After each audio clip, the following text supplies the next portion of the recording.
이번에는 뉴욕 증시 오늘장 분석해보고 전망과 전략 세워보겠습니다. KF투자증권 최연기 연구위원 연결돼 있습니다. 안녕하십니까? 예, 안녕하세요. 오늘 뉴욕 증시는 FOMC 회의를 앞두고 경계감이 작용하는 모습이었습니다. 오늘장 어떻게 보셨습니까? 예, 말씀하신 대로 이제 지난 주말 미국 증시는 이제 오미크론 변이 확산에 대한 우려가 좀 완화되고 있다라는 점, 그리고 결국에는 경기의 어떤 회복세가 지속될 수 있을 거다라는 그런 전망들에 힘입어서 좀 안도랠리가 펼쳐졌는데요.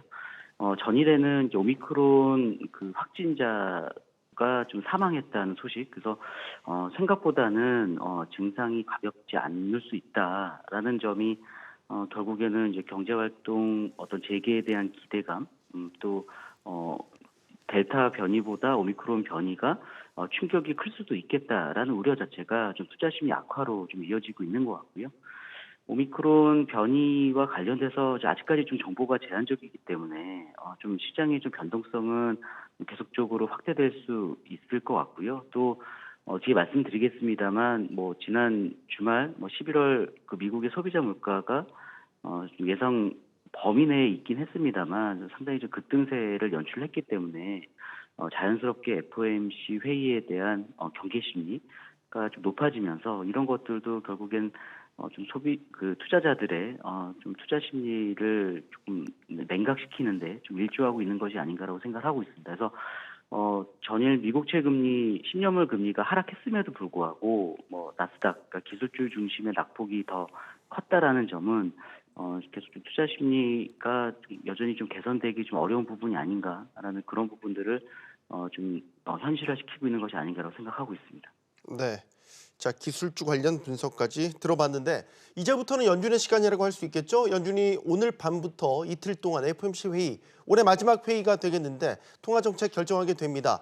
역시 관건은 테이퍼링 속도 더 넘어서 금리 인상까지도 어떤 언급이 나올지 이 부분에 시장의 관심이 쏠려 있는 것 같습니다. 어떤 전망 갖고 계십니까?